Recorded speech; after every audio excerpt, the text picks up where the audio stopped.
Cusco, 3.400 metros de altura. Piedras de 200 toneladas encajadas sin cemento.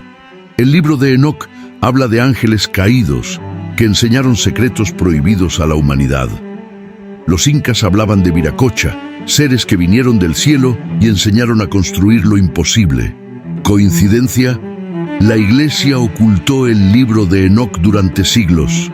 Si quieres saber por qué, deja tu like ahora. Huamán, al amanecer. La niebla se levanta lentamente desde el valle del Cusco, revelando poco a poco muros ciclópeos de piedra que desafían toda lógica conocida. Bloques de 200 toneladas encajados con una precisión milimétrica que haría llorar a cualquier ingeniero moderno. Sin argamasa, sin cemento, sin mortero de ningún tipo.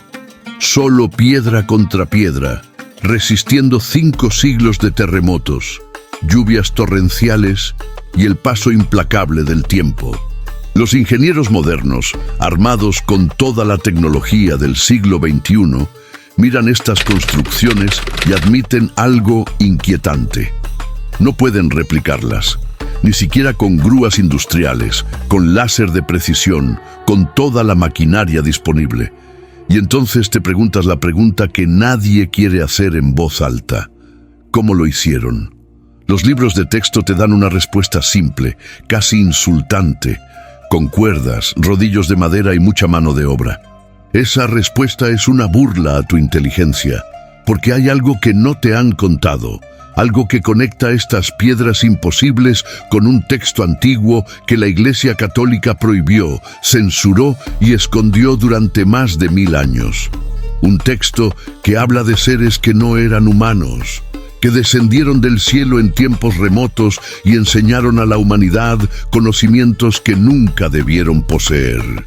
Conocimientos de arquitectura imposible, de astronomía avanzada, de metalurgia prohibida, de medicina que desafiaba las leyes naturales.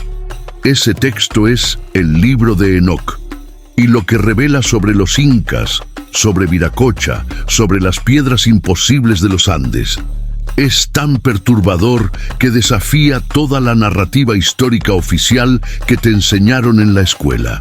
Hoy no vamos a repetir la historia convencional. Hoy vamos a abrir puertas que deberían permanecer cerradas. Vamos a conectar puntos que nunca debieron conectarse. Vamos a mirar directamente a los ojos de un misterio que la Iglesia, los gobiernos y las instituciones académicas han intentado enterrar durante siglos. Prepárate, porque lo que estás a punto de descubrir no solo cambiará tu visión sobre los incas, cambiará tu comprensión de toda la historia humana. Y quizá, solo quizá, te hará cuestionar si realmente estuvimos solos en nuestro desarrollo como civilización. O si alguien, algo, nos estuvo observando, enseñando, guiando desde las sombras del pasado remoto. Las piedras de Sacsayhuamán no son solo piedras, son un mensaje de quienes sabían cosas que nosotros, con toda nuestra ciencia moderna, aún no comprendemos. Y ese mensaje comienza con un libro que la Iglesia quiso que nunca leyeras. El libro de Enoc es uno de los textos más antiguos, más fascinantes y más brutalmente censurados de toda la historia humana. Escrito aproximadamente en el siglo III a.C., fue considerado escritura sagrada por los primeros cristianos y por las comunidades judías de la época. No era un texto marginal ni oscuro, era parte del canon religioso. Aparece citado explícitamente en la Biblia, en la Epístola de Judas, versículos 14 y 15, donde se menciona una profecía de Enoc sobre el juicio de los impíos. Los padres de la Iglesia primitiva, figuras como Clemente de Alejandría, Tertuliano e Ireneo de León, lo estudiaban, lo citaban, lo consideraban inspirado divinamente. Pero entonces, en el año 364 después de Cristo, algo cambió drásticamente. En el Concilio de la Odisea, la Iglesia Católica declaró el libro de Enoc como apócrifo, no canónico, prohibido para la lectura pública. ¿Por qué? ¿Qué pasó entre el siglo I y el siglo IV que hizo que un texto venerado se convirtiera en herejía? La respuesta es simple y aterradora. El libro de Enoc cuenta una historia que la Iglesia institucionalizada no quería. No podía permitir que las masas conocieran. El libro de Enoc habla de los vigilantes, ángeles enviados por Dios a la tierra para observar a la humanidad en sus primeros días. Pero 200 de esos ángeles, liderados por Semiasa, Azazel, Armaros y otros nombres que resuenan con poder antiguo, se rebelaron contra su misión. Descendieron físicamente al monte Hermón, en la región que hoy es frontera entre Líbano, Siria e Israel, y allí cometieron el pecado imperdonable. Se mezclaron con las mujeres humanas. No fue violación, fue seducción mutua.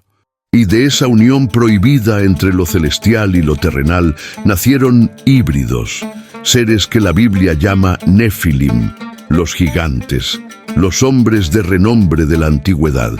Pero los vigilantes no solo dejaron descendencia genética, dejaron algo mucho más peligroso: conocimiento. Les enseñaron a los humanos secretos que estaban reservados solo para los seres celestiales.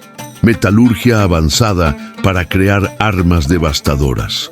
Astronomía que permitía predecir el futuro mediante el movimiento de las estrellas. Medicina prohibida que extendía la vida más allá de los límites naturales. Y algo aún más perturbador: los secretos de cómo trabajar con piedras gigantescas, cómo moverlas como si fueran ligeras, cómo cortarlas con precisión imposible, cómo construir estructuras que desafiaran el paso del tiempo. Durante más de 1000 años, el libro de Enoc desapareció casi completamente de Occidente.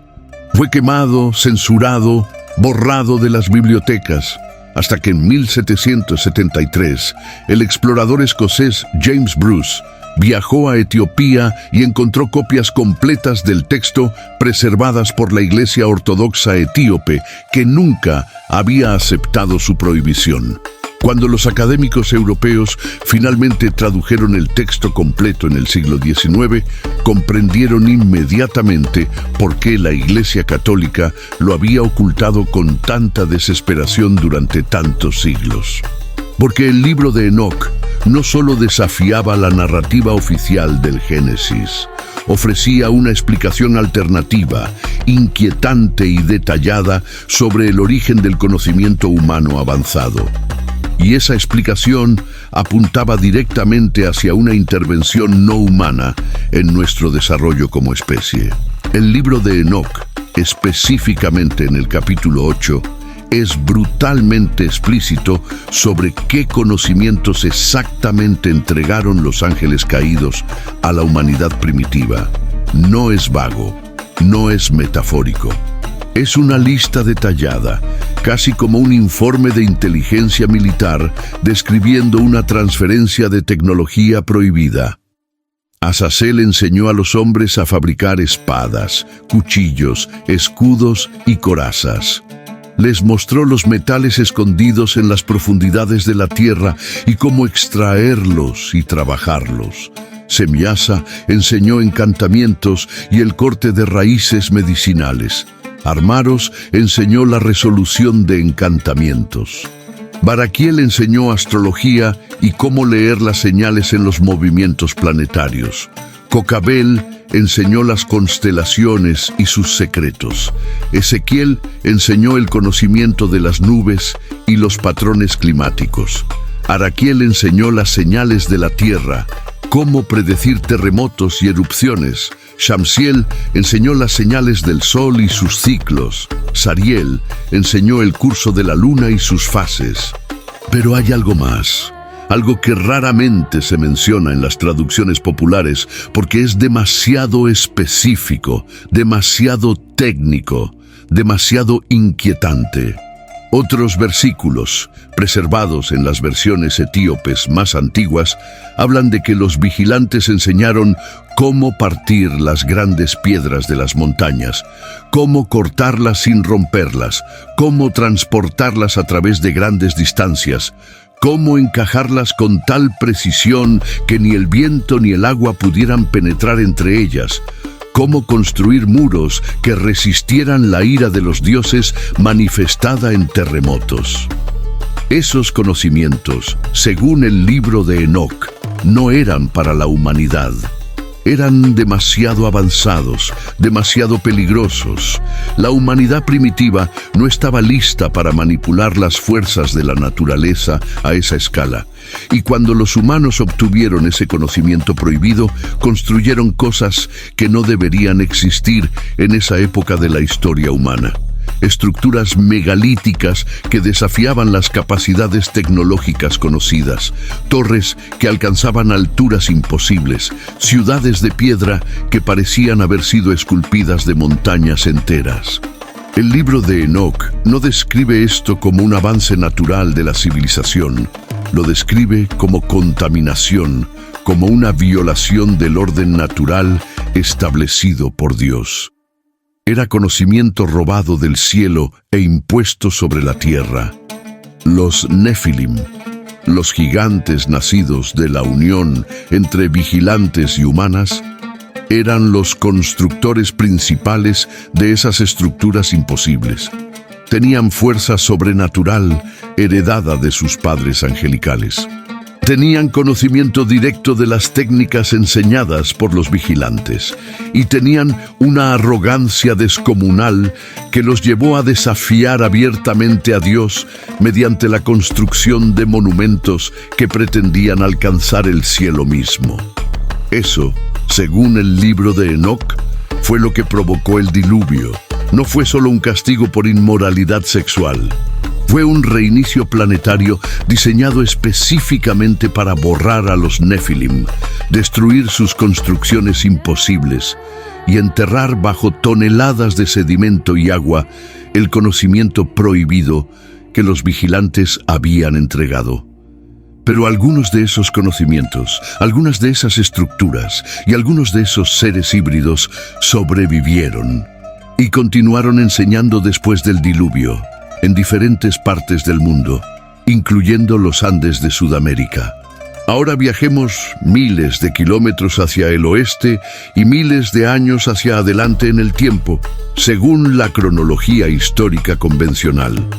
Estamos en los Andes, en lo que hoy es Perú y Bolivia. Y aquí, los pueblos indígenas tienen un mito fundacional que es inquietantemente similar a la historia de los vigilantes del libro de Enoc.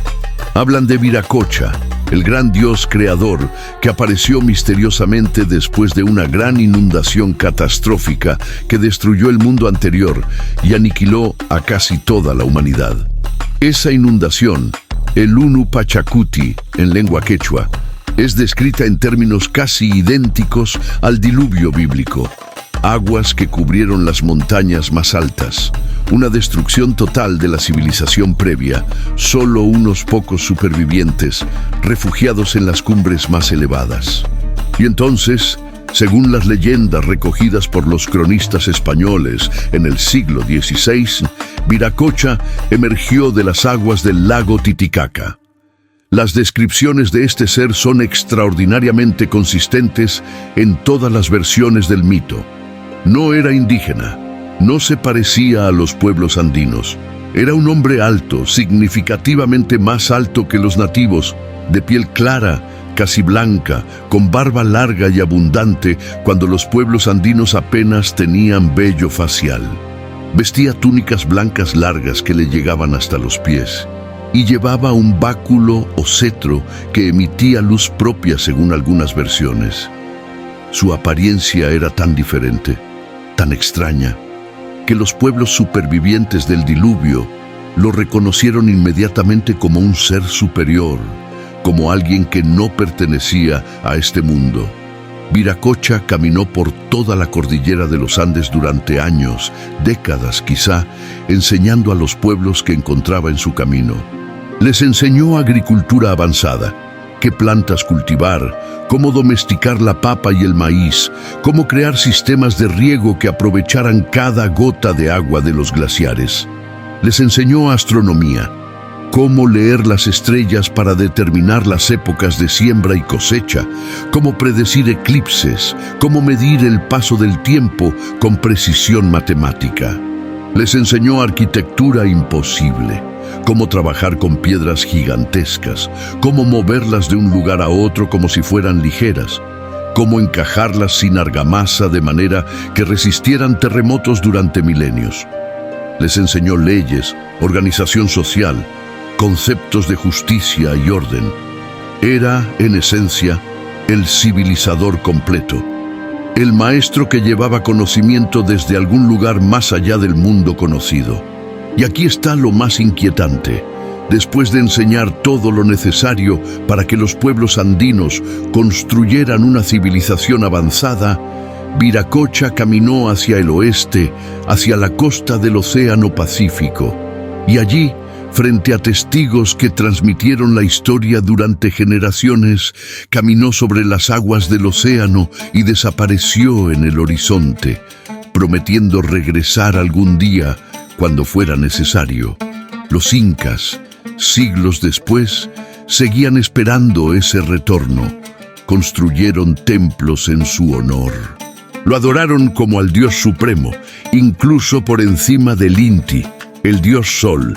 Y cuando los españoles llegaron en 1532 con piel clara y barbas, muchos incas creyeron inicialmente, trágicamente, que eran Viracocha y sus acompañantes regresando finalmente. Ese error de interpretación facilitó la conquista española más de lo que cualquier arma o caballo podría haberlo hecho. Pero la pregunta que nadie en la historia oficial se atreve a hacer abiertamente es esta: ¿quién o qué era realmente Viracocha? Un superviviente de una civilización anterior al diluvio que poseía tecnología avanzada. ¿Un explorador de alguna cultura desconocida que cruzó el océano? ¿O era algo más, algo que conecta directamente con el libro de Enoc, uno de los vigilantes o sus descendientes Nefilim que sobrevivió el diluvio y continuó la misión prohibida de enseñar conocimiento avanzado a la humanidad postdiluviana? Volvamos a Sacsayhuamán, pero esta vez con una comprensión más profunda de lo que estamos mirando. No son solo piedras grandes, son bloques de andesita, una roca volcánica extremadamente dura, cortados con una precisión que desafía las capacidades de la ingeniería moderna. El bloque más grande pesa aproximadamente 200 toneladas. Para ponerlo en perspectiva brutal, una grúa de construcción estándar puede levantar entre 20 y 40 toneladas. Las grúas más grandes del mundo, las que se usan para construir puentes y rascacielos, pueden levantar hasta 20.000 toneladas, pero solo en condiciones perfectas, terreno completamente plano, acceso por todos los lados, contrapesos masivos, ingenieros calculando cada movimiento con software avanzado. Sacsayhuamán está a 3.400 metros sobre el nivel del mar, en terreno montañoso escarpado, con pendientes que en algunos lugares alcanzan 60 grados. Mover un bloque de 200 toneladas por ese terreno sin maquinaria industrial no es solo difícil, es técnicamente imposible, según nuestro entendimiento actual de física e ingeniería. Y sin embargo, ahí están.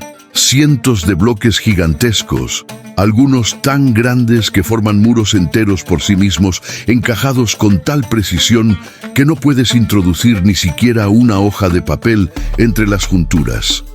No hay cemento, no hay mortero, no hay argamasa de ningún tipo, solo piedra contra piedra, resistiendo 5 siglos de terremotos que han derrumbado iglesias coloniales españolas construidas con las mejores técnicas europeas de la época.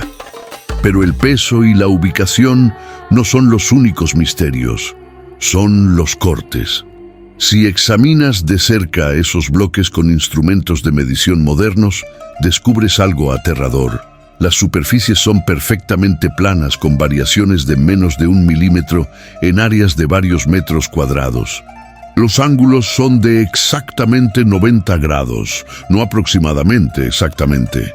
Las esquinas están redondeadas con radios uniformes que requieren herramientas de torneado de precisión. Y todo esto en andesita, una piedra tan dura que el bronce, el metal más avanzado que supuestamente tenían los incas, no puede siquiera rayarla. Para cortar andesita con esa precisión hoy en día, usamos sierras de diamante industrial con agua a presión o cortadoras láser para los trabajos más delicados. Y nos piden creer que los incas lo hicieron con martillos de piedra y paciencia infinita. En 2018, un equipo de ingenieros peruanos intentó replicar el proceso usando réplicas de herramientas incas. Después de 3 meses de trabajo intensivo, lograron cortar y mover un bloque de apenas 5 toneladas, 25 veces más liviano que los originales, con resultados que no se acercaban ni remotamente a la precisión de Sacsayhuamán. El experimento fue abandonado. Y luego está Ollantaytambo, quizá aún más imposible que Sacsayhuamán. Los bloques gigantes de andesita rosa que forman el Templo del Sol en la cima de Ollantaytambo no vienen de allí. Vienen de una cantera ubicada en la montaña opuesta, al otro lado del valle del río Urubamba, a más de 6 kilómetros de distancia en línea recta. Pero no es solo distancia horizontal. Tuvieron que bajar esos bloques de 50 toneladas por una montaña con pendiente de 60 grados, cruzarlos por el río Urubamba que fluye violentamente en el fondo del cañón, y luego subirlos por la otra montaña hasta 400 metros de altura vertical. Y no solo moverlos de cualquier manera, colocarlos en su posición final con precisión milimétrica, encajándolos perfectamente con los bloques adyacentes. Es una hazaña que haría temblar a cualquier ingeniero moderno, incluso con toda la maquinaria disponible. Y según la historia oficial, los incas lo hicieron con cuerdas de fibra vegetal y rodillos de madera. La explicación no es solo insuficiente, es ofensiva a la inteligencia, a menos que tuvieran ayuda de alguien que sabía exactamente cómo trabajar con piedras gigantes porque ya lo había hecho antes, en otro tiempo, en otro lugar. Alguien como los vigilantes del libro de Enoc, que según el texto antiguo enseñaron precisamente eso: cómo partir las grandes piedras y moverlas como si fueran ligeras. El libro de Enoc no se limita a decir vagamente que los vigilantes enseñaron conocimiento. Especifica qué tipo de conocimiento, y las descripciones son inquietantemente técnicas para ser un texto místico de hace más de 2000 años. Habla de metalurgia avanzada.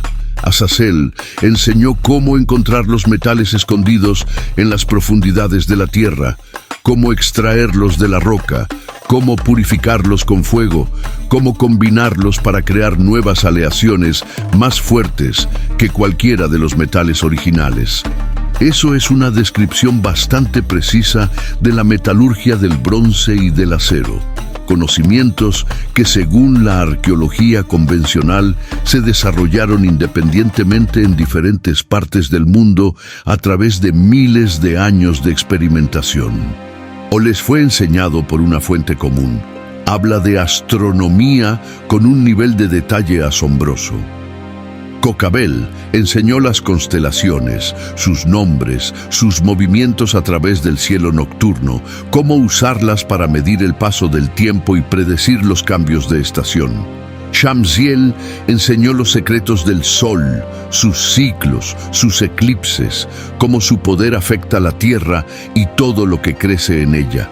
Sariel enseñó el curso de la luna, sus fases, cómo gobierna las mareas y los fluidos del cuerpo. Esto no es conocimiento primitivo, es astronomía observacional sofisticada que requiere siglos de mediciones precisas o instrucción directa de alguien que ya lo sabe. Pero hay algo más, algo que aparece en fragmentos dispersos del texto y que raramente es traducido o discutido en las versiones populares del libro de Enoc. Habla de los secretos de la piedra, un conocimiento específico sobre cómo trabajar con piedras gigantes de maneras que desafían las leyes conocidas de la física. Algunas traducciones etíopes antiguas preservan versos que describen técnicas que suenan a ciencia ficción. Cómo hacer que las piedras pesadas floten mediante sonidos específicos. Cómo ablandar la roca dura con ciertas plantas y sustancias. Cómo cortar la piedra sin herramientas metálicas usando solo vibración y presión del agua. Esto suena ridículo hasta que empiezas a investigar las evidencias físicas. En las construcciones megalíticas de todo el mundo, Baalbek en Líbano con sus bloques de 1000 toneladas, las pirámides de Giza con sus 3 millones de bloques perfectamente cortados, Göbekli Tepe en Turquía con sus pilares en T de 20 toneladas, Tiahuanaco en Bolivia con sus cortes de precisión láser, Sacsayhuamán en Perú, todas comparten características que no deberían ser posibles con tecnología primitiva. Piedras gigantescas, movidas distancias imposibles, cortadas con precisión inexplicable, encajadas sin argamasa de manera que resisten milenios de erosión y terremotos. Y hay algo más inquietante. Si miras de cerca los bloques de Pumapunku en Bolivia o ciertos bloques de Ollantaytambo, verás algo que no debería estar ahí.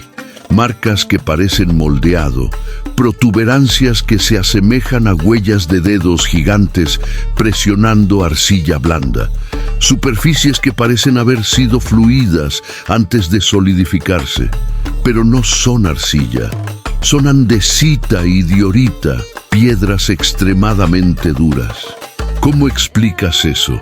La única manera lógica es si efectivamente existía una técnica para ablandar temporalmente la piedra, trabajarla mientras estaba maleable y luego dejar que se solidificara de nuevo. Exactamente lo que el libro de Enoc describe como uno de los conocimientos prohibidos enseñados por los vigilantes.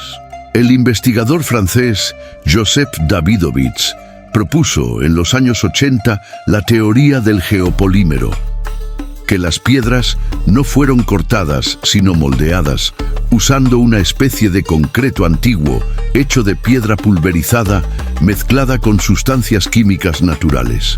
Fue ridiculizado por la arqueología oficial, pero análisis químicos posteriores han encontrado rastros de compuestos orgánicos en algunas piedras de construcciones megalíticas, compuestos que no deberían estar ahí si fueran piedra natural pura.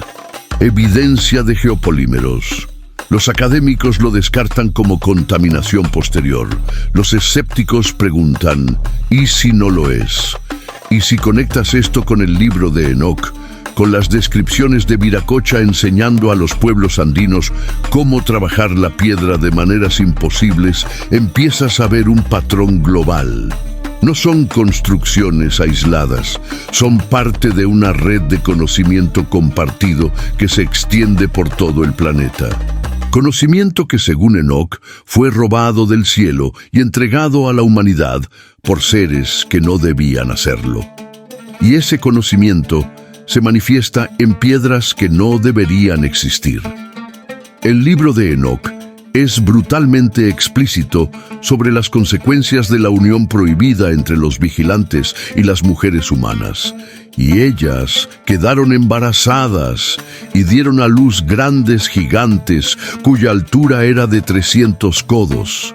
Estos consumían todo el trabajo de los hombres, y cuando los hombres ya no podían sostenerlos, los gigantes se volvieron contra ellos y devoraron a la humanidad. Y comenzaron a pecar contra los pájaros, las bestias, los reptiles y los peces, y a devorarse la carne unos a otros y beber la sangre.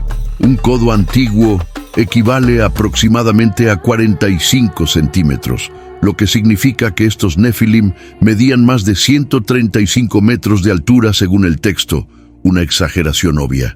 Pero si asumimos que hubo un error de transcripción o traducción a lo largo de los siglos y que el número real era 30 codos en lugar de 300, entonces estamos hablando de seres de aproximadamente 13.5 metros, aún gigantescos, pero biológicamente más plausibles. Génesis 6:4 confirma la existencia de estos seres.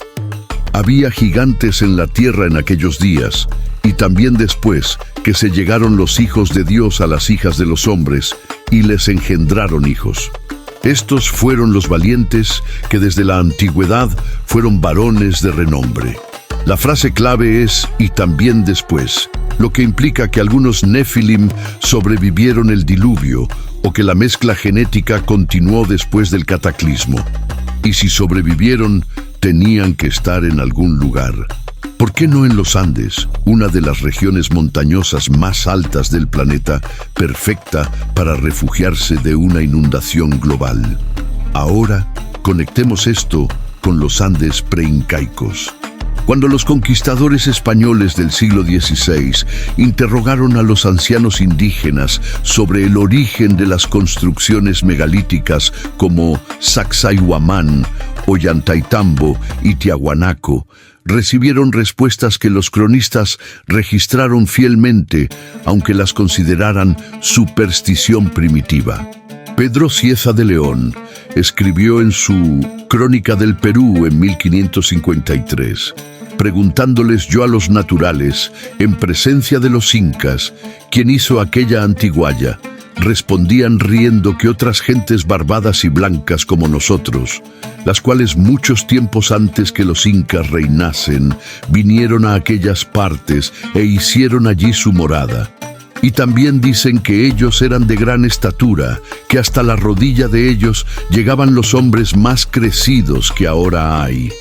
Gigantes, literalmente.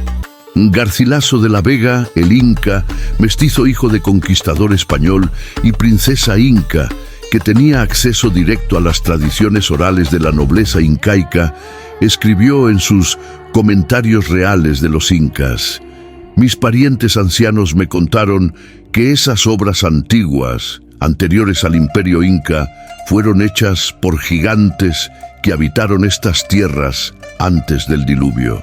Y que cuando vino el diluvio, algunos se refugiaron en las cumbres más altas y allí construyeron fortalezas de piedra que aún hoy permanecen.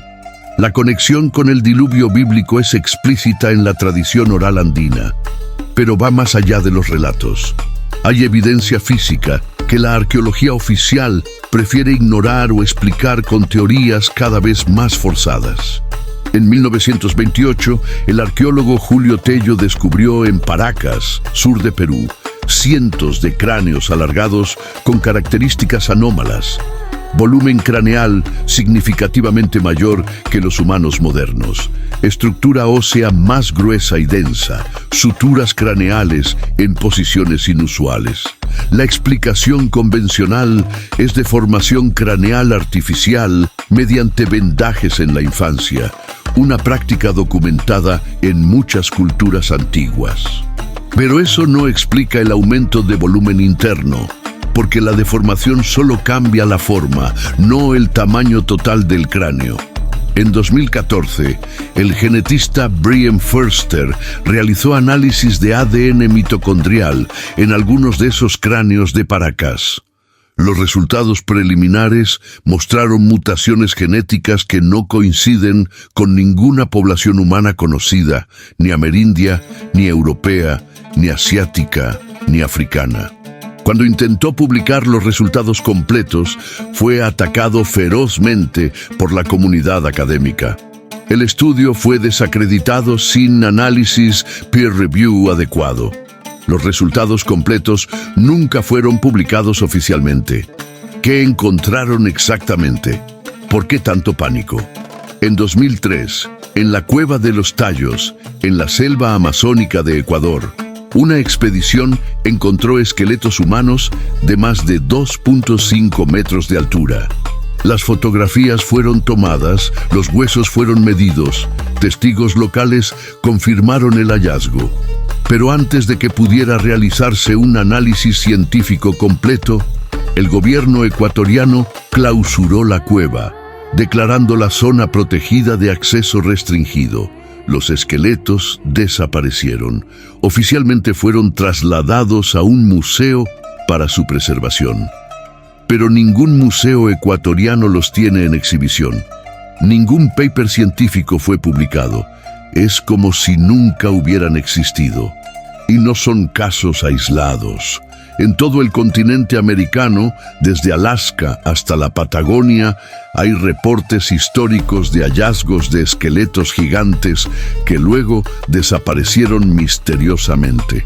En el siglo XIX, periódicos estadounidenses publicaron docenas de artículos sobre descubrimientos de esqueletos de 2 a 3 metros encontrados en túmulos funerarios. La Smithsonian Institution supuestamente los recogió para estudio. Pero cuando investigadores modernos solicitan acceso a esos especímenes, la Smithsonian niega tenerlos o alega que se perdieron. ¿Todos, convenientemente? El libro de Enoc dice que los Nefilim fueron los constructores de las primeras estructuras megalíticas, que usaban su fuerza sobrenatural y el conocimiento enseñado por sus padres vigilantes para mover piedras que los humanos normales no podían tocar, y que después del diluvio algunos sobrevivieron y continuaron construyendo. Si conectas eso con las leyendas andinas de gigantes que construyeron Tiahuanaco y Sacsayhuamán, con los cráneos anómalos de Paracas, con los esqueletos gigantes que aparecen y desaparecen, con las piedras imposibles que nadie puede explicar, el patrón es demasiado consistente para ser ignorado. El libro de Enoc dedica varios capítulos completos, específicamente los capítulos 72 al 82, a describir con detalle técnico asombroso los conocimientos astronómicos que los vigilantes entregaron a la humanidad. No son descripciones vagas o místicas, son instrucciones precisas sobre los movimientos del Sol, la Luna, las estrellas, los planetas, los ciclos de eclipses, la precesión de los equinoccios. El nivel de detalle es tan específico que los astrónomos modernos que han estudiado estos capítulos admiten que reflejan observaciones astronómicas reales que requerirían siglos de mediciones cuidadosas o, alternativamente, conocimiento matemático avanzado de mecánica celestial. Cocabel enseñó las constelaciones y sus nombres, cómo se mueven a través del cielo nocturno en patrones predecibles, cómo las estrellas fijas mantienen sus posiciones relativas mientras que los errantes, los planetas, siguen caminos complejos que pueden ser calculados. Baraquiel enseñó los signos astrológicos y cómo leer el destino en el movimiento de los cielos. Shamsiel enseñó los ciclos solares, cómo el sol se mueve entre los solsticios, cómo medir con precisión el año solar, que es la base del tiempo humano. Sariel enseñó el curso lunar, las fases, los nodos, los eclipses que ocurren cuando los caminos del sol y la luna se cruzan. Según el libro de Enoc, este conocimiento era prohibido porque permitía a los humanos predecir el futuro, manipular los ciclos naturales de siembra y cosecha y, por extensión, jugar a ser dioses controlando aspectos de la naturaleza que debían permanecer misteriosos. Era conocimiento que rompía la separación entre lo humano y lo divino. Y por eso, Dios castigó a los vigilantes que lo enseñaron, encadenándolos en oscuridad hasta el día del juicio final. Ahora saltemos a los Andes del siglo XV. Los incas, según la narrativa histórica oficial, eran una civilización sin escritura alfabética, sin conocimiento de la rueda, sin herramientas de hierro, tecnológicamente primitiva comparada con Europa medieval. Y sin embargo, Poseían conocimientos astronómicos que Europa no alcanzaría hasta el Renacimiento con telescopios y matemáticas avanzadas. Medían el año solar con un error de solo unos pocos minutos. Sabían que el año tiene exactamente 365. 25 días, por eso tenían un sistema de años bisiestos. Predecían eclipses solares y lunares sin telescopios. Conocían el ciclo sinódico de Venus, el periodo de 584 días en que Venus vuelve a la misma posición relativa con respecto al Sol y la Tierra. Conocían las Pléyades, ese cúmulo de estrellas que llamaban Colca, el almacén celestial, y sabían que su aparición en el cielo nocturno marcaba el inicio de la temporada de siembra.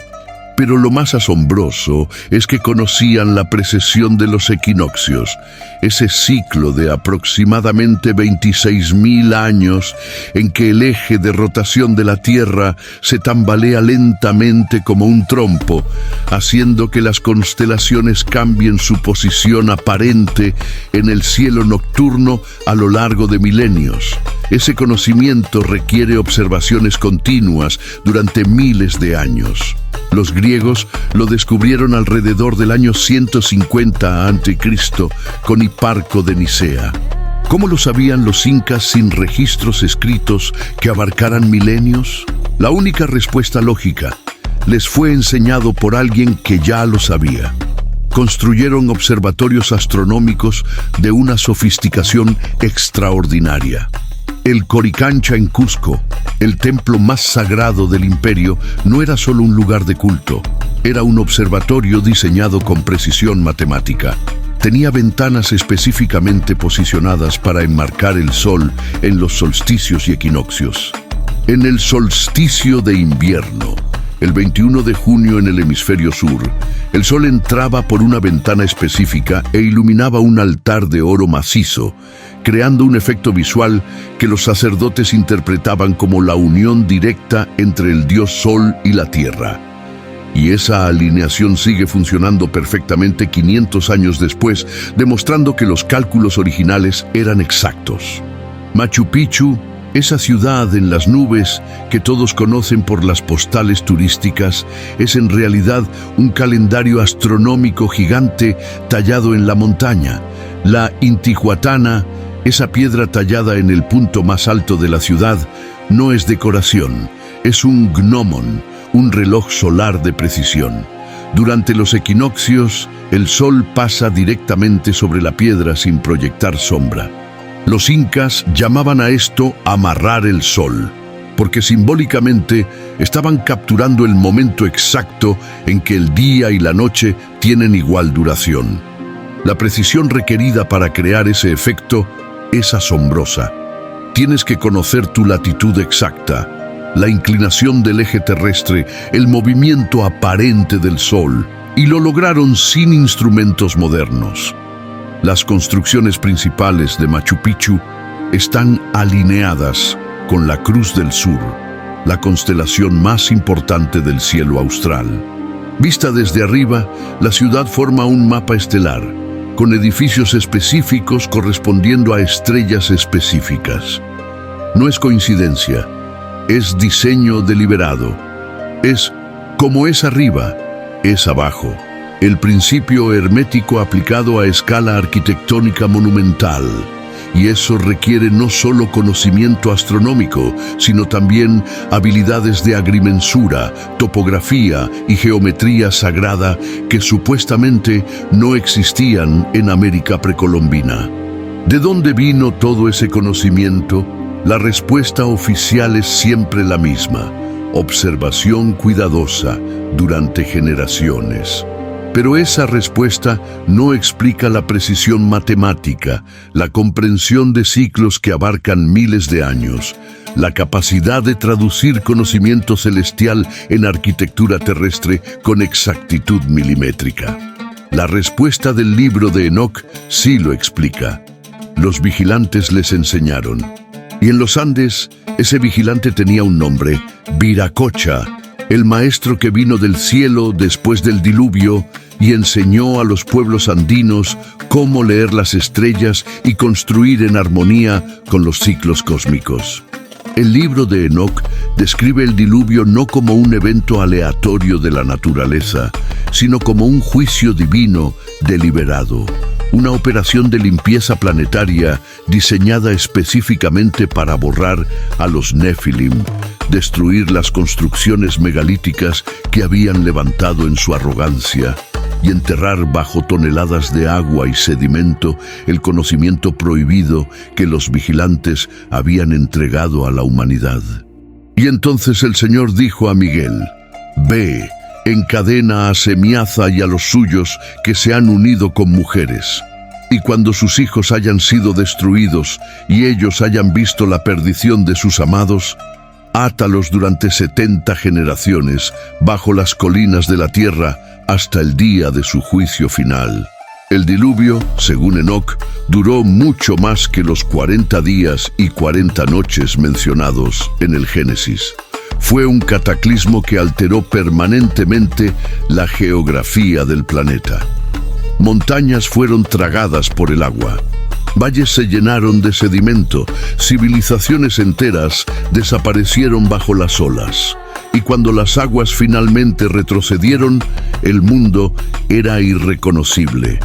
Pero algunas estructuras sobrevivieron, especialmente aquellas construidas en las alturas más elevadas, donde el agua no pudo alcanzarlas completamente. Y Tiahuanaco, en Bolivia, es una de ellas. Tiahuanaco está ubicada a 3.850 metros sobre el nivel actual del mar, en la meseta del altiplano boliviano, cerca del lago Titicaca. Es uno de los sitios arqueológicos más enigmáticos y más ignorados de toda América del Sur. La arqueología oficial lo data entre el año 200 y 1000 d.C., contemporáneo con el Imperio Romano tardío y la Europa medieval temprana. Pero esa datación se basa en cerámica y restos orgánicos encontrados en las capas superiores del sitio, no en las estructuras megalíticas de piedra que forman el núcleo de Tiahuanaco. Y esas piedras cuentan una historia muy diferente. Lo primero que nadie puede explicar satisfactoriamente: Tiahuanaco tiene líneas claras de erosión hídrica. No erosión por lluvia, que es vertical, erosión por flujo de agua masivo, horizontal, como si grandes cantidades de agua hubieran fluido violentamente sobre las estructuras durante un periodo prolongado.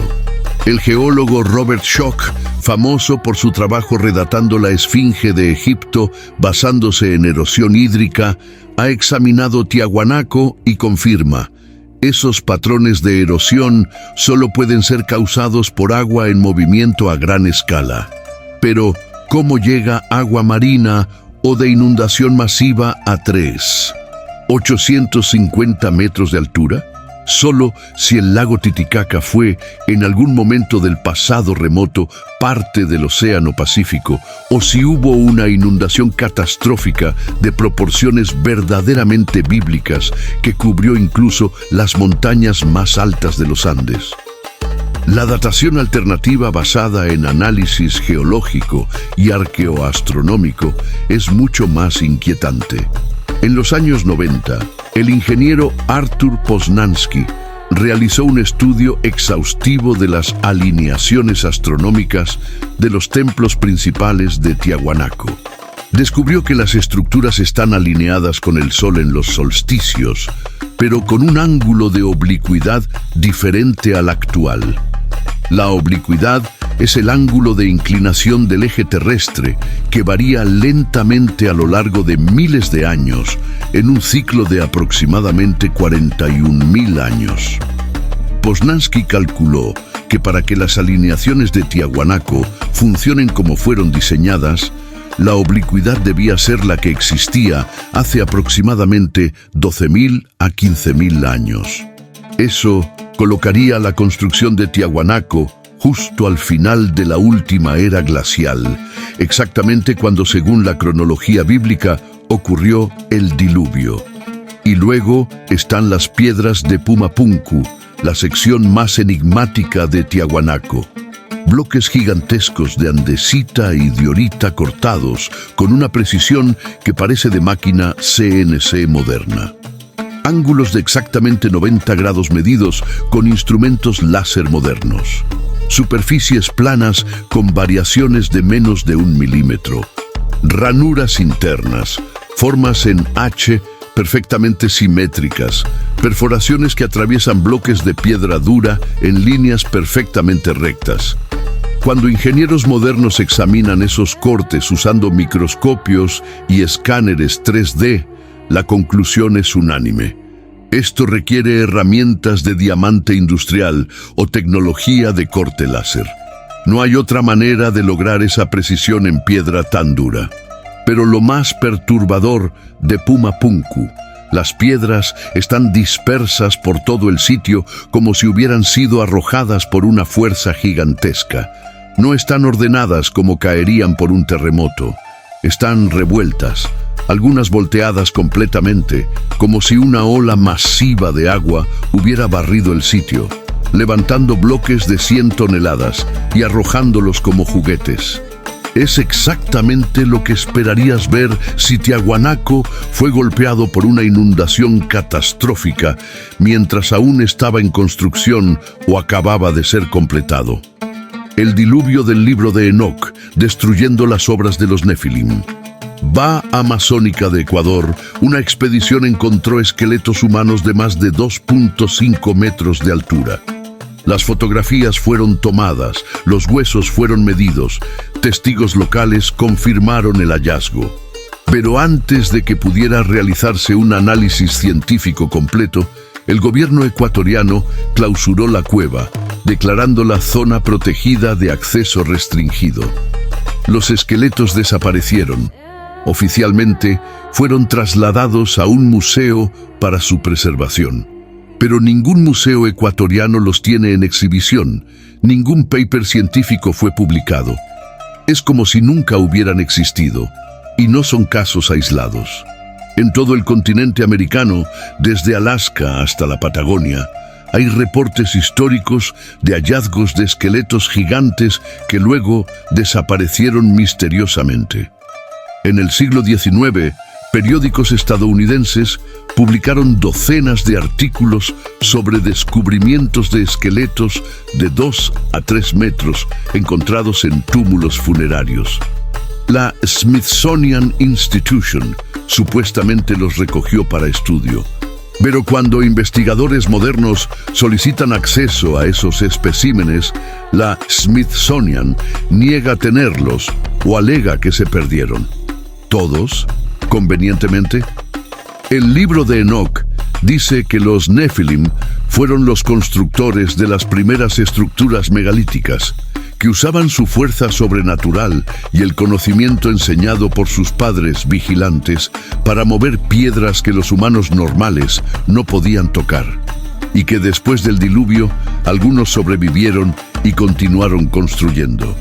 Si conectas eso con las leyendas andinas de gigantes que construyeron Tiahuanaco y Sacsayhuamán, con los cráneos anómalos de Paracas, con los esqueletos gigantes que aparecen y desaparecen, con las piedras imposibles que nadie puede explicar, el patrón es demasiado consistente para ser ignorado. El libro de Enoc dedica varios capítulos completos, específicamente los capítulos 72 al 82, a describir con detalle técnico asombroso los conocimientos astronómicos que los vigilantes entregaron a la humanidad. No son descripciones vagas o místicas, son instrucciones precisas sobre los movimientos del Sol, la Luna, las estrellas, los planetas, los ciclos de eclipses, la precesión de los equinoccios. El nivel de detalle es tan específico que los astrónomos modernos que han estudiado estos capítulos admiten que reflejan observaciones astronómicas reales que requerirían siglos de mediciones cuidadosas o, alternativamente, conocimiento matemático avanzado de mecánica celestial. Kokabel enseñó las constelaciones y sus nombres, cómo se mueven a través del cielo nocturno en patrones predecibles, cómo las estrellas fijas mantienen sus posiciones relativas mientras que los errantes, los planetas, siguen caminos complejos que pueden ser calculados. Baraquiel enseñó los signos astrológicos y cómo leer el destino en el movimiento de los cielos. Shamsiel enseñó los ciclos solares, cómo el sol se mueve entre los solsticios, cómo medir con precisión el año solar, que es la base del tiempo humano. Sariel enseñó el curso lunar, las fases, los nodos, los eclipses que ocurren cuando los caminos del sol y la luna se cruzan. Según el libro de Enoc, este conocimiento era prohibido porque permitía a los humanos predecir el futuro, manipular los ciclos naturales de siembra y cosecha y, por extensión, jugar a ser dioses controlando aspectos de la naturaleza que debían permanecer misteriosos. Era conocimiento que rompía la separación entre lo humano y lo divino. Y por eso, Dios castigó a los vigilantes que lo enseñaron, encadenándolos en oscuridad hasta el día del juicio final. Ahora saltemos a los Andes del siglo XV. Los incas, según la narrativa histórica oficial, eran una civilización sin escritura alfabética, sin conocimiento de la rueda, sin herramientas de hierro, tecnológicamente primitiva comparada con Europa medieval. Y sin embargo, poseían conocimientos astronómicos que Europa no alcanzaría hasta el Renacimiento con telescopios y matemáticas avanzadas. Medían el año solar con un error de solo unos pocos minutos. Sabían que el año tiene exactamente 365. 25 días, por eso tenían un sistema de años bisiestos. Predecían eclipses solares y lunares sin telescopios. Conocían el ciclo sinódico de Venus, el periodo de 584 días en que Venus vuelve a la misma posición relativa con respecto al Sol y la Tierra. Conocían las Pléyades, ese cúmulo de estrellas que llamaban Colca, el almacén celestial, y sabían que su aparición en el cielo nocturno marcaba el inicio de la temporada de siembra. Pero lo más asombroso es que conocían la precesión de los equinoccios, ese ciclo de aproximadamente 26.000 años en que el eje de rotación de la Tierra se tambalea lentamente como un trompo, haciendo que las constelaciones cambien su posición aparente en el cielo nocturno a lo largo de milenios. Ese conocimiento requiere observaciones continuas durante miles de años. Los griegos lo descubrieron alrededor del año 150 a.C. con Hiparco de Nicea. ¿Cómo lo sabían los incas sin registros escritos que abarcaran milenios? La única respuesta lógica les fue enseñado por alguien que ya lo sabía. Machu Picchu, esa ciudad en las nubes que todos conocen por las postales turísticas, es en realidad un calendario astronómico gigante tallado en la montaña. La Intihuatana, esa piedra tallada en el punto más alto de la ciudad, no es decoración, es un gnomon, un reloj solar de precisión. Durante los equinoccios, el sol pasa directamente sobre la piedra sin proyectar sombra. Los incas llamaban a esto amarrar el sol, porque simbólicamente estaban capturando el momento exacto en que el día y la noche tienen igual duración. La precisión requerida para crear ese efecto es asombrosa. Tienes que conocer tu latitud exacta, la inclinación del eje terrestre, el movimiento aparente del Sol. Y lo lograron sin instrumentos modernos. Las construcciones principales de Machu Picchu están alineadas con la Cruz del Sur, la constelación más importante del cielo austral. Vista desde arriba, la ciudad forma un mapa estelar, con edificios específicos correspondiendo a estrellas específicas. No es coincidencia, es diseño deliberado, es como es arriba, es abajo, el principio hermético aplicado a escala arquitectónica monumental. Y eso requiere no solo conocimiento astronómico, sino también habilidades de agrimensura, topografía y geometría sagrada que supuestamente no existían en América precolombina. ¿De dónde vino todo ese conocimiento? la respuesta oficial es siempre la misma: observación cuidadosa durante generaciones. Pero esa respuesta no explica la precisión matemática, la comprensión de ciclos que abarcan miles de años, la capacidad de traducir conocimiento celestial en arquitectura terrestre con exactitud milimétrica. La respuesta del libro de Enoc sí lo explica. Los vigilantes les enseñaron, y en los Andes ese vigilante tenía un nombre: Viracocha, el maestro que vino del cielo después del diluvio y enseñó a los pueblos andinos cómo leer las estrellas y construir en armonía con los ciclos cósmicos. El libro de Enoc describe el diluvio no como un evento aleatorio de la naturaleza, sino como un juicio divino deliberado, una operación de limpieza planetaria diseñada específicamente para borrar a los Nefilim, destruir las construcciones megalíticas que habían levantado en su arrogancia y enterrar bajo toneladas de agua y sedimento el conocimiento prohibido que los vigilantes habían entregado a la humanidad. Y entonces el Señor dijo a Miguel: «Ve, encadena a Semiaza y a los suyos que se han unido con mujeres. Y cuando sus hijos hayan sido destruidos y ellos hayan visto la perdición de sus amados, átalos durante 70 generaciones bajo las colinas de la tierra hasta el día de su juicio final». El diluvio, según Enoc, duró mucho más que los 40 días y 40 noches mencionados en el Génesis. Fue un cataclismo que alteró permanentemente la geografía del planeta. Montañas fueron tragadas por el agua. Valles se llenaron de sedimento, civilizaciones enteras desaparecieron bajo las olas. Y cuando las aguas finalmente retrocedieron, el mundo era irreconocible. Pero algunas estructuras sobrevivieron, especialmente aquellas construidas en las alturas más elevadas, donde el agua no pudo alcanzarlas completamente. Y Tiahuanaco, en Bolivia, es una de ellas. Tiahuanaco está ubicada a 3.850 metros sobre el nivel actual del mar, en la meseta del altiplano boliviano, cerca del lago Titicaca. Es uno de los sitios arqueológicos más enigmáticos y más ignorados de toda América del Sur. La arqueología oficial lo data entre el año 200 y 1000 d.C., contemporáneo con el Imperio Romano tardío y la Europa medieval temprana. Pero esa datación se basa en cerámica y restos orgánicos encontrados en las capas superiores del sitio, no en las estructuras megalíticas de piedra que forman el núcleo de Tiahuanaco. Y esas piedras cuentan una historia muy diferente. Lo primero que nadie puede explicar satisfactoriamente: Tiahuanaco tiene líneas claras de erosión hídrica. No erosión por lluvia, que es vertical.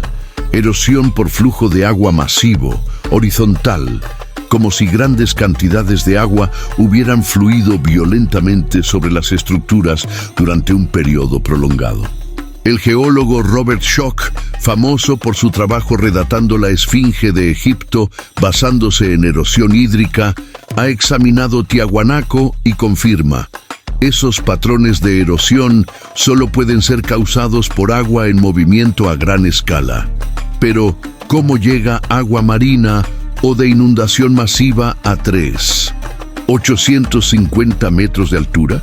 Solo si el lago Titicaca fue, en algún momento del pasado remoto, parte del Océano Pacífico, o si hubo una inundación catastrófica de proporciones verdaderamente bíblicas que cubrió incluso las montañas más altas de los Andes. La datación alternativa basada en análisis geológico y arqueoastronómico es mucho más inquietante. En los años 90, el ingeniero Artur Poznański realizó un estudio exhaustivo de las alineaciones astronómicas de los templos principales de Tiahuanaco. Descubrió que las estructuras están alineadas con el Sol en los solsticios, pero con un ángulo de oblicuidad diferente al actual.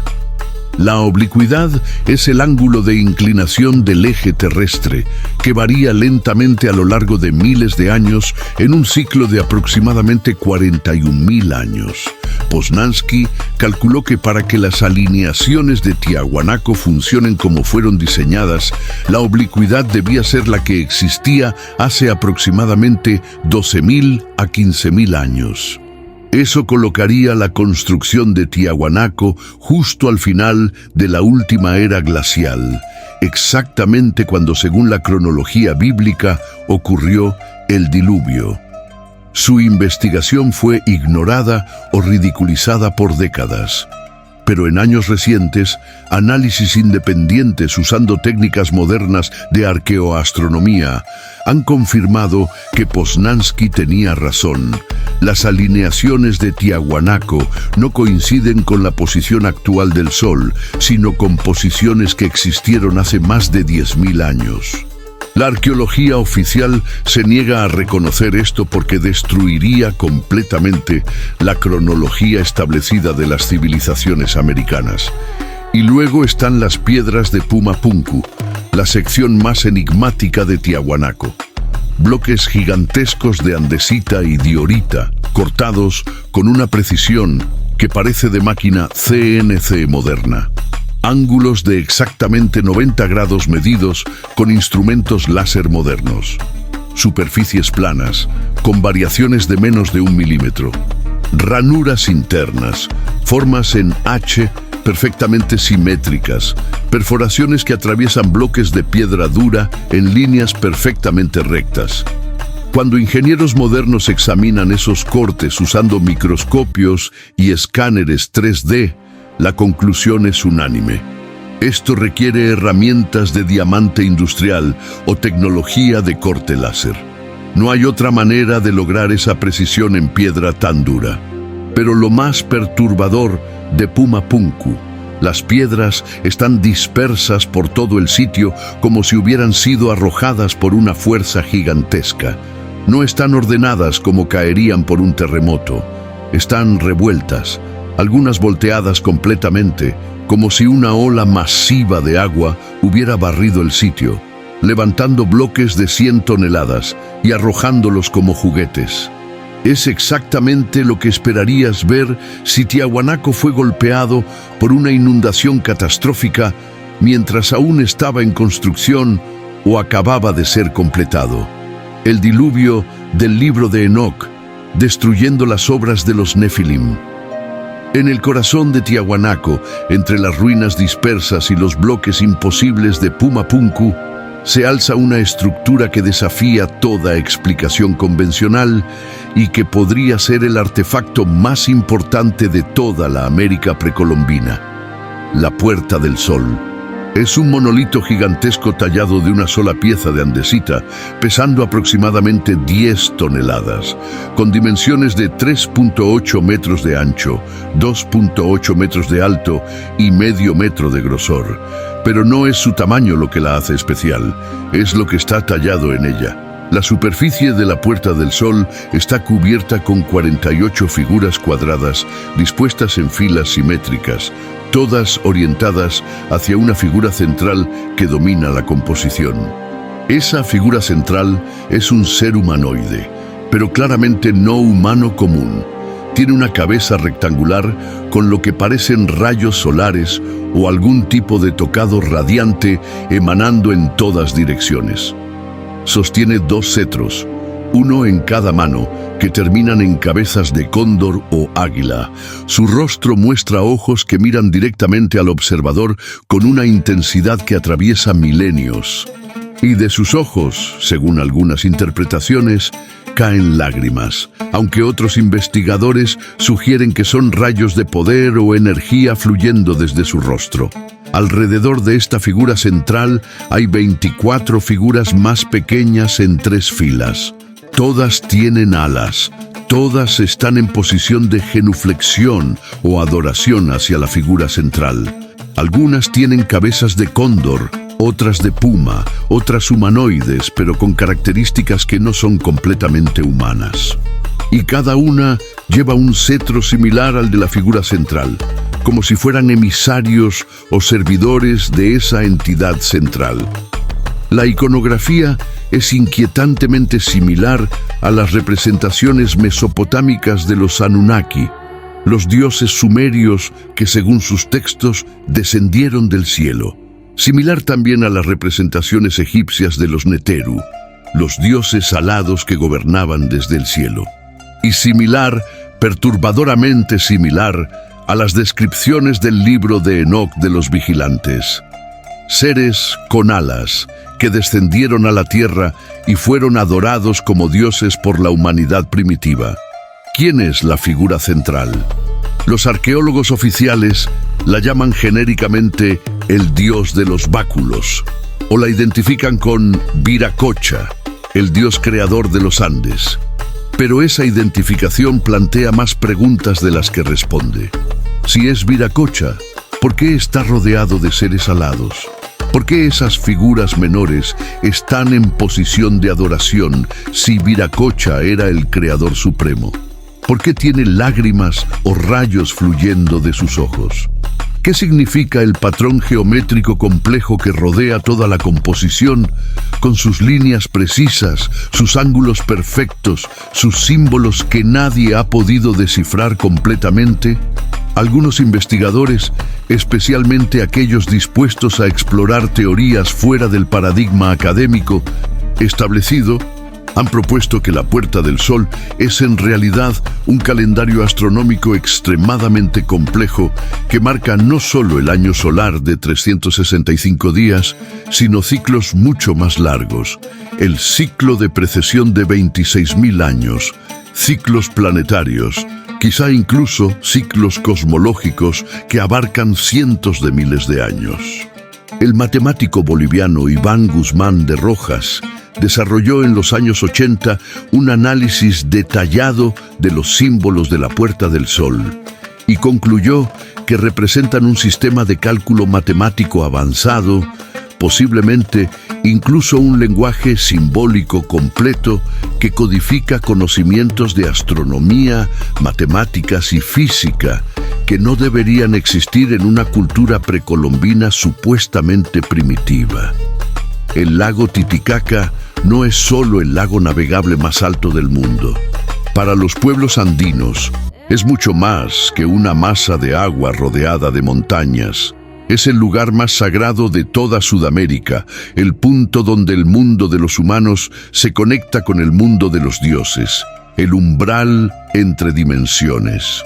Y según las leyendas más antiguas, anteriores incluso a los incas, es el lugar exacto donde Viracocha emergió después del gran diluvio que destruyó el mundo anterior. No caminó desde algún lugar distante. Emergió de las profundidades del lago mismo, como si hubiera estado dormido o encerrado bajo las aguas durante el cataclismo. El libro de Enoc menciona algo inquietante sobre el castigo de los vigilantes rebeldes. Y Miguel encadenó a Semiaza y a todos sus compañeros, y los arrojó a las profundidades de la tierra en lugares de oscuridad, donde permanecerán atados hasta el día del juicio final. Las profundidades de la tierra, no el cielo, no el infierno en el sentido cristiano posterior. Las profundidades físicas del planeta. ¿Es el lago Titicaca uno de esos lugares? ¿Por eso es sagrado? Por eso Viracocha emergió de ahí, como si fuera uno de los vigilantes encerrados que logró liberarse o fue liberado temporalmente para cumplir una misión específica de reeducar a la humanidad postdiluviana. En el año 2000, un equipo de arqueólogos submarinos italianos y bolivianos, liderados por Lorenzo Epis, realizó inmersiones en el lago Titicaca cerca de la península de Copacabana. Lo que encontraron fue tan perturbador que cambió completamente la cronología oficial de la región, aunque la mayoría de la gente nunca se enteró porque los medios apenas lo cubrieron. Descubrieron estructuras sumergidas a más de 20 metros de profundidad, muros de piedra tallada que se extienden por cientos de metros, terrazas escalonadas similares a las construcciones incas, pero claramente más antiguas por el nivel de erosión. caminos pavimentados que desaparecen en las profundidades, y lo más inquietante, lo que parece ser un templo o palacio con columnas de piedra aún en pie bajo el agua.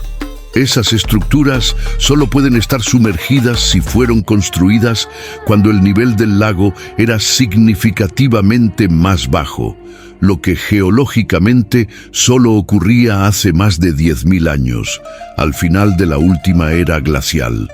Pero eso es imposible según la arqueología convencional, porque supuestamente no había civilizaciones avanzadas en América hace 10.000 años. Así que la explicación oficial se retorció. Debe haber sido una fluctuación temporal del nivel del lago, quizá hace solo 500 años. Pero los geólogos que estudian el lago saben que no ha habido fluctuaciones de esa magnitud en tiempos históricos recientes.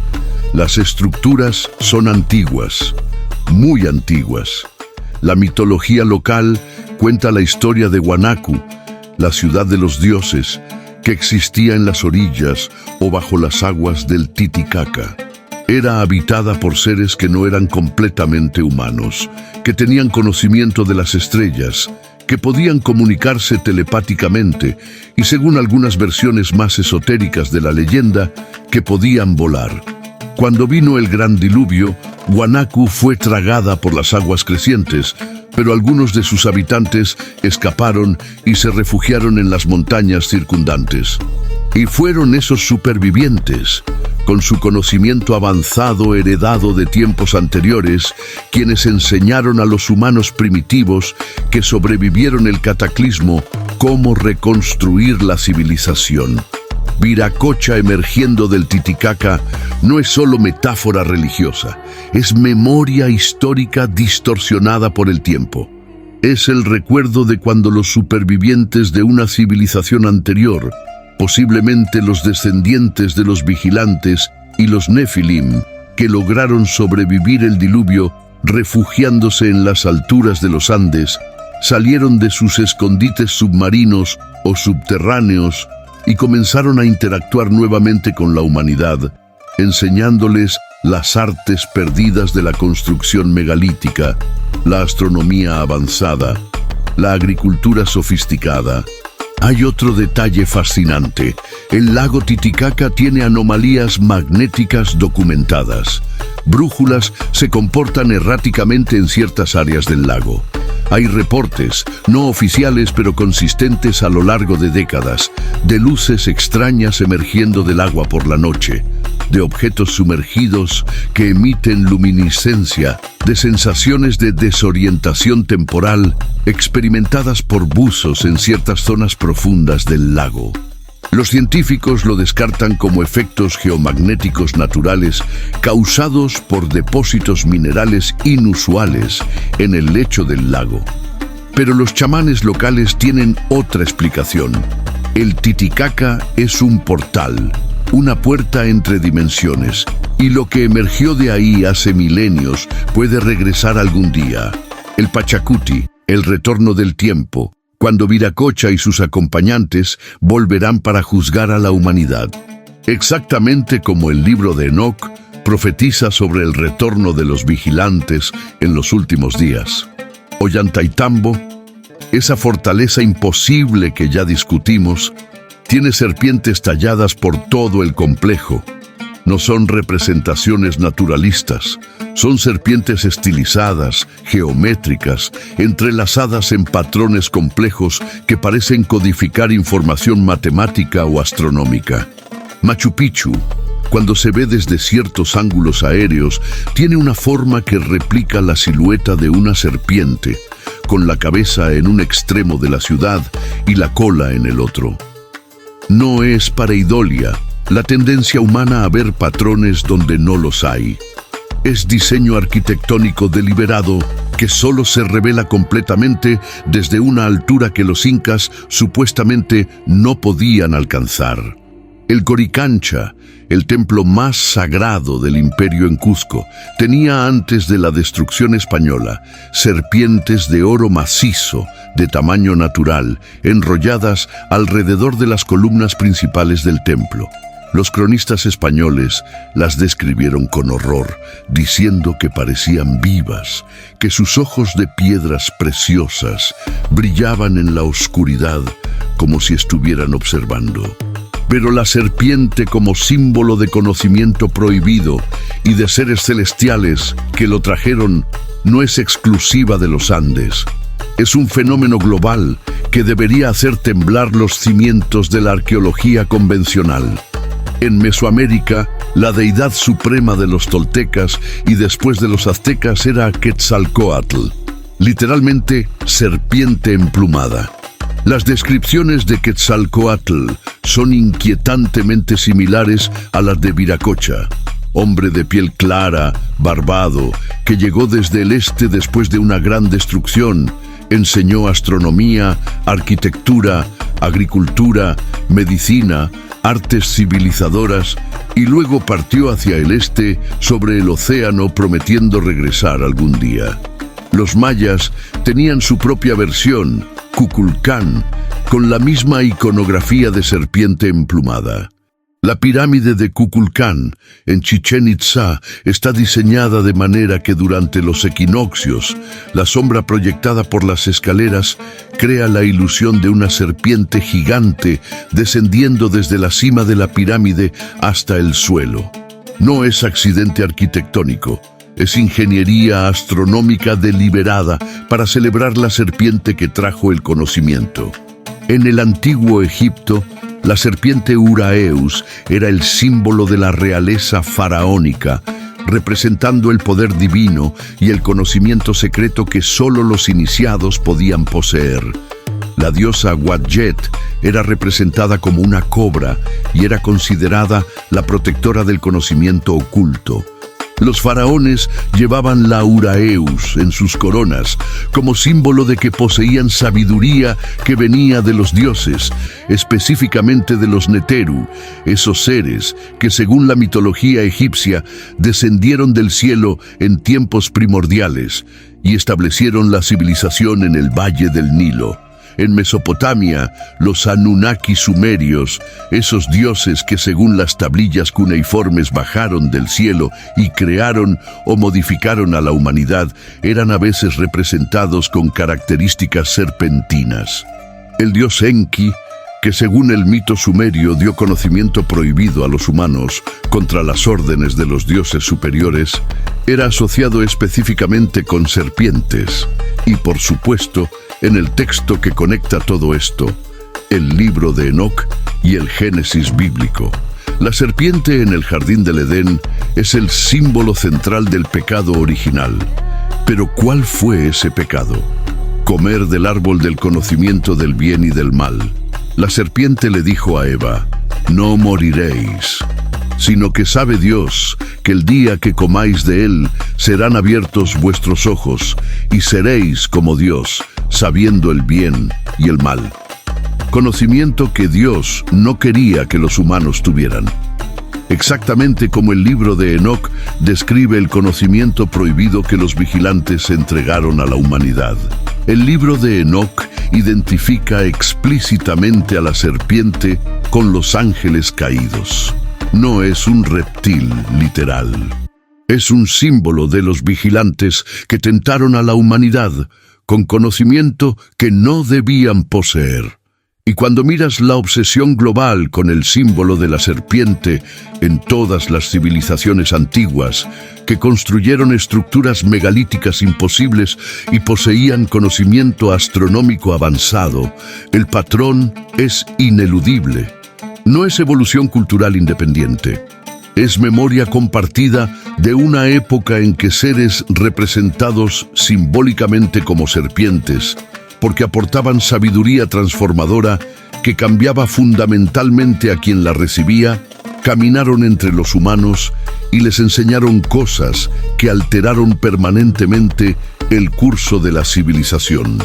Los incas tallaban serpientes por todas sus construcciones porque sabían, porque sus tradiciones orales preservaban la memoria de que su conocimiento de cómo trabajar con piedras imposibles, de cómo leer las estrellas, de cómo construir en armonía con los ciclos cósmicos, no vino de ellos mismos, vino de Viracocha, y Viracocha, como Quetzalcóatl, como Kukulcán, como los vigilantes del libro de Enoc, era la serpiente que trajo el conocimiento prohibido desde el cielo hasta la tierra. El libro de Enoc es específico sobre uno de los conocimientos más peligrosos que Azazel, uno de los líderes de los vigilantes rebeldes, enseñó a la humanidad. Azazel enseñó a los hombres a fabricar espadas, cuchillos, escudos y corazas.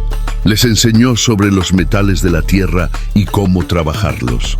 Les mostró cómo extraer el mineral de las profundidades, cómo purificarlo con fuego, cómo fundirlo y darle forma, cómo combinar diferentes metales para crear aleaciones más fuertes que cualquiera de los metales originales.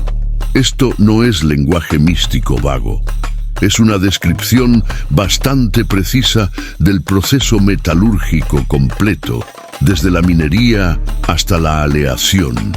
Según la arqueología convencional, la metalurgia se desarrolló independientemente en diferentes regiones del mundo a través de miles de años de experimentación gradual. Primero el cobre nativo martilado en frío, luego el descubrimiento de que el calor lo ablanda, luego la fundición, luego las aleaciones de bronce y finalmente el hierro y el acero, un proceso evolutivo lento y natural. Pero, ¿y si no fue así? ¿Y si el conocimiento metalúrgico fue enseñado directamente por los vigilantes a múltiples culturas humanas en diferentes partes del mundo? Lo que explicaría por qué técnicas metalúrgicas similares aparecen en civilizaciones separadas por océanos sin contacto conocido entre ellas. Los incas tenían metalurgia tan avanzada que aún hoy, con toda nuestra ciencia moderna, hay aspectos que no comprendemos completamente. Trabajaban oro con una maestría que hace palidecer a los orfebres europeos medievales. Pero no es solo la habilidad artística, es la técnica. Han sido encontrados objetos de oro en tumbas incas y preincaicas que muestran soldaduras microscópicas, uniones de menos de 1 milímetro de grosor que son perfectamente uniformes, sin variación, sin exceso de material. Los metalurgistas modernos que han intentado replicar esas soldaduras usando técnicas antiguas reproducidas experimentalmente no pueden igualar esa precisión sin el uso de microscopios, soplete de gas controlado electrónicamente y años de práctica especializada. En 1891, durante excavaciones en una tumba de élite en Zipán, norte de Perú, se encontró una máscara funeraria de oro puro que pesaba más de 1 kilogramo. Cuando fue analizada en laboratorios modernos, los científicos descubrieron algo imposible. La máscara está hecha de una sola lámina de oro martillado con un grosor uniforme de solo 0.3 milímetros en toda su superficie, incluyendo las áreas de relieve donde el oro fue trabajado para crear rasgos faciales tridimensionales. Martillar oro hasta ese grosor sin romperlo, manteniendo uniformidad perfecta, y luego trabajarlo en relieve tridimensional sin que se agriete, requiere comprensión profunda de la metalurgia del oro a nivel molecular. Cómo los cristales del metal se reorganizan bajo presión, cómo el calor afecta su maleabilidad, cómo evitar la fatiga del metal que causa fracturas, cómo lo sabían, pero hay algo aún más inquietante: el bronce arsenical. Los incas y sus predecesores producían bronce no mezclando cobre con estaño, como hacían los europeos, sino con arsénico. El bronce arsenical tiene ventajas metalúrgicas, es más duro, más resistente a la corrosión, mantiene mejor el filo en herramientas de corte, pero tiene un problema enorme. El arsénico es letalmente tóxico, especialmente cuando se calienta durante el proceso de fundición. Los vapores de arsénico causan envenenamiento agudo. vómitos, convulsiones, daño neurológico permanente, muerte. Los metalurgistas modernos que trabajan con arsénico usan máscaras de gas, sistemas de ventilación industrial, trajes de protección completos. ¿Cómo los incas, sin ese equipo, lograron producir bronce arsenical en cantidades industriales sin morir todos envenenados? La única explicación lógica es que conocían la proporción exacta de arsénico que debía ser mezclada con el cobre, la temperatura precisa a la que debía ser fundida para minimizar los vapores tóxicos, el tiempo exacto de exposición que era seguro, las hierbas o sustancias que debían consumir antes y después del proceso para contrarrestar el envenenamiento. Ese nivel de conocimiento químico y farmacológico no se adquiere por ensayo y error, porque los errores te matan. Tiene que ser enseñado por alguien que ya sabe la respuesta correcta. Como los vigilantes que, según Enoc, enseñaron los metales de la tierra y cómo trabajarlos sin perecer en el intento. Y luego está el Coricancha, el templo del sol en Cusco, que antes de la llegada de los españoles estaba literalmente forrado con planchas de oro macizo. No era decoración superficial pegada con adhesivo. Los cronistas españoles que entraron al templo en 1533 describieron con asombro que las planchas de oro estaban integradas estructuralmente en los muros de piedra, encajadas en ranuras talladas específicamente para recibirlas, formando parte de la arquitectura misma del edificio. Cada plancha pesaba entre 2 y 4 kilos de oro puro, y había cientos de ellas cubriendo no solo las paredes interiores, sino también pilares, altares, incluso el techo. La técnica de integración estructural de metal con piedra a esa escala no existía en la Europa medieval. Los europeos clavaban o pegaban láminas decorativas de oro sobre madera o piedra, pero no las integraban arquitectónicamente. Esa es una distinción técnica importante. Integración requiere comprensión de cómo los diferentes materiales, piedra y metal, se expanden y contraen con los cambios de temperatura, cómo interactúan a nivel molecular en la interfaz de contacto, cómo prevenir corrosión galvánica cuando metales diferentes están en contacto. Es ingeniería de materiales avanzada. ¿Dónde aprendieron los incas esa ingeniería? La respuesta oficial no existe. La respuesta del libro de Enoc. Azazel les enseñó los secretos de los metales. Los incas no tenían escritura alfabética. Ese es el mantra que repite la arqueología oficial. Y es técnicamente cierto. No usaban un sistema de símbolos fonéticos lineales como el alfabeto latino o el griego. Pero decir que no tenían escritura es fundamentalmente engañoso, porque sí tenían un sistema de registro de información extraordinariamente sofisticado, los quipus. Y cuanto más los científicos modernos los estudian con tecnología avanzada, más se dan cuenta de que estos objetos son infinitamente más complejos de lo que nadie imaginó. Un quipu consiste en una cuerda principal de la que cuelgan múltiples cuerdas secundarias, y de esas a veces cuelgan cuerdas terciarias, creando una estructura tridimensional jerárquica. Cada cuerda tiene nudos en posiciones específicas. Y aquí es donde empieza a ponerse fascinante. No es solo la posición del nudo lo que importa, es el tipo de nudo. Hay al menos 8 tipos diferentes documentados. Es el color de la cuerda. Los incas usaban docenas de colores diferentes de lana teñida con tintes naturales. Es el material de la fibra, lana de alpaca, lana de llama, algodón, cada una con propiedades diferentes. Es la tensión de la torsión de la cuerda. Algunas están torcidas a la derecha, otras a la izquierda, con diferentes grados de apretamiento. Es el grosor de la cuerda. Es la distancia entre nudos. Cada uno de estos parámetros puede codificar información diferente. partes 14, 15, 16, 17 y 20 combinadas. 2.500 caracteres total. Los incas no tenían escritura alfabética, pero poseían los quipus, cuerdas con nudos que la arqueología llama simples contadores. Pero en 2005, Gary Urton y Carrie Bresin de Harvard demostraron que codifican información no numérica, patrones que como números producen absurdos.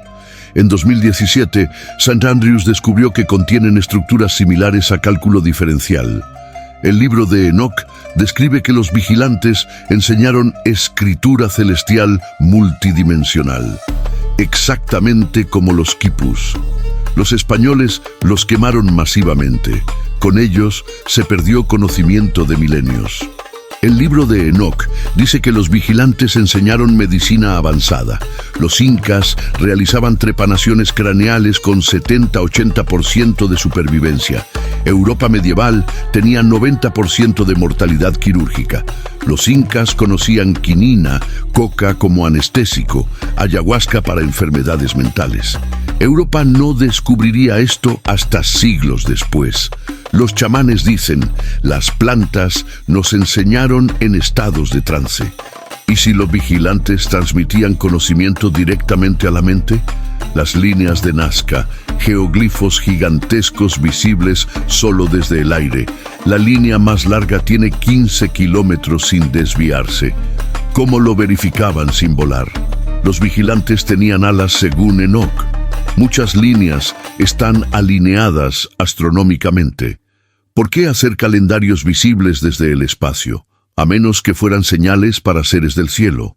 El desierto de Nazca es el más seco del planeta.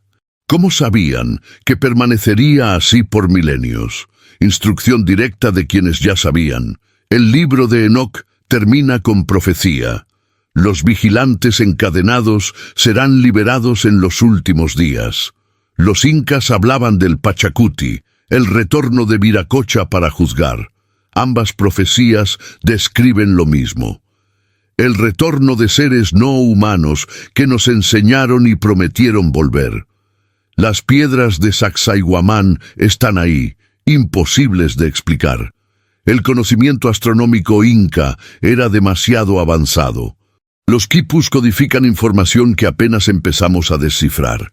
El libro de Enoch explica todas estas anomalías. ¿Son los incas descendientes de los vigilantes?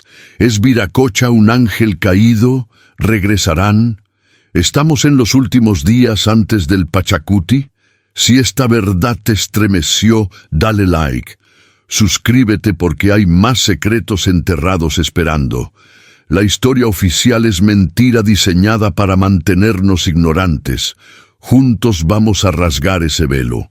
Cuando los vigilantes regresen, estaremos preparados como herederos conscientes del conocimiento escrito en piedras imposibles.